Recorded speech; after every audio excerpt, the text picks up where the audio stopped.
හරි. අද වෙනස් වැඩක් කරන්න යන්නේ. සාමාන්‍යයෙන් අපි දන්නවා 1 ධන 1 2යි. 1යි 3යි එකතු කරපුවාම 4යි. 5යි 3යි එකතු කරපුවාම 8යි. 10යි 2යි එකතු කරපුවාම 12යි. 2යි 2යි එකතු කරාම 4යි කියලා අපි දන්නවා. කවදාවත් 2යි 2යි එකතු කරාම 5 වෙන්න පුළුවන්. කවදාවත් 2යි 2යි එකතු කරපුවාම 5 වෙන්න පුළුවන්ද? හැමෝම කියන්නේ බෑ. 2 ධන 2 5යි නෙමේ 2 ධන 2 4යි. ඔහොම තමයි හැමෝම කියන්නේ. හැබැයි මම අද ඔප්පු කරලා පෙන්නනවා 2 ධන 2 සමානයි 5යි කියලා. 2 ධන 2 සමානයි 5යි කියලා. මේ ක්‍රමය ඇත්තටම කිව්වොත් වැරදි. ගණිතයට අනුව මේ ක්‍රමය වැරදි. මම මේ ඔප්පු කරන ක්‍රමය. ඇත්තටම කතාව කිව්වොත් 2 ධන 2 කවදාවත් 5ට සමාන වෙන්නේ නැහැ. 2 ධන 2 කවදාවත් 5ට සමාන වෙන්නේ නැහැ.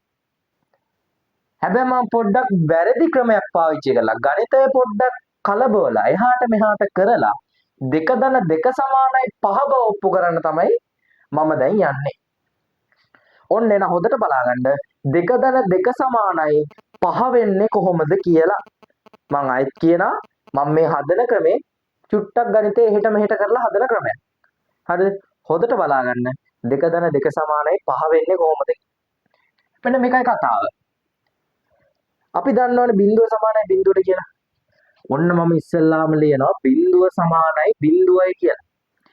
කවුරුත් මට බනින්නේ නැහැනේ බිඳුව සමානයි බිඳුවයි කියලා ලියුවා කියලා. බිඳුව සමානයි බිඳුවයි. ඔන්න ලියවා.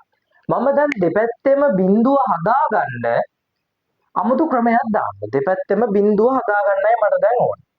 හරි. මම මේ පැත්තට දානවා 20 ඍණ 20 කියලා. මේ පැත්තට දානවා 25 ඍණ 25 කියලා. 25 ඍණ 25 කියලා. ඔන්න දැම්මා.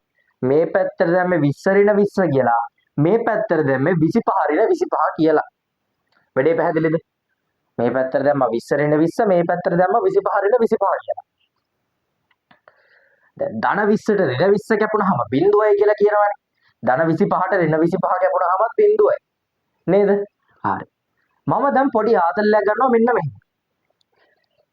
මේකෙන් මම හතරක් සාධකයක් වගේ එළියට ගන්නවා. මේ 20 ඍණ 20 කියන පාර්ට් එකෙන් හතර මම සාධකයක් වගේ එළියට ගන්නවා. ඔන්න මම හතරක් සාධකයක් වගේ එළියට ගත්තා මෙන්න මේ වගේ එකක් කියලා පැහැදිලිද? හතර සාධකයක් වගේ එළියට ගත්තට පස්සේ එන්නේ මේ වගේ එකක් කියලා පැහැදිලිද? හතර වතාවක් 5 ඍණ 5. හරි. මේ පැත්තෙන් මම පහක් සාධකයක් වගේ එළියට ගන්නවා. පහක් සාධකයක් වගේ එළියට ගන්නවා. මේ පැත්තෙන් ගත්තේ හතරක් සාධකයක් වගේ එළියට. මේ පැත්තෙන් ගත්තේ පහක් සාධකයක් වගේ එළියට. දැන් තමයි මම අර පොඩ්ඩක් ගණිතේ චූට්ටක් එහෙට මෙහෙට කරලා ගන්නවා කියලා කිව්වේ. මම දැන් මේ පැත්තේ 5 ඍණ 5ට මේ පැත්තේ 5 ඍණ 5 කපනවා. මේ පැත්තේ 5 ඍණ 5ට මේ පැත්තේ 5 ඍණ 5 කපනවා. කැපුවා. ඉතින් දෙයියෝ ඉතුරු වෙනවානේ 4 සමානයි 5යි කියලා. 4 සමානයි 5යි වෙනවලු. 4 වෙනුවට දානවා මම දැන් 2 ධන 2 කියලා. සමානයි 5යි. ආවුඩඩා ඩඩඩඩා වෙන්න ආවා අපිට අදාළ උත්තරේ. දැක්කද පුතේ? එහෙනම් මේකේ වැරද්ද මොකක්ද දන්නවද? මේ ගාන තියෙන වැරද්ද තමයි මෙතන 5 ඍණ 5ට මෙතන 5 ඍණ 5 කපපු එක. මෙතන 5 ඍණ 5ට මෙතන 5 ඍණ 5 කපපු එක තමයි ගානේ වැරද්ද. මම කිව්වනේ මේක ගාන පටන් ගන්න කලින්ම කිව්වා මේ ගාන හදන ක්‍රමේ වැරදි.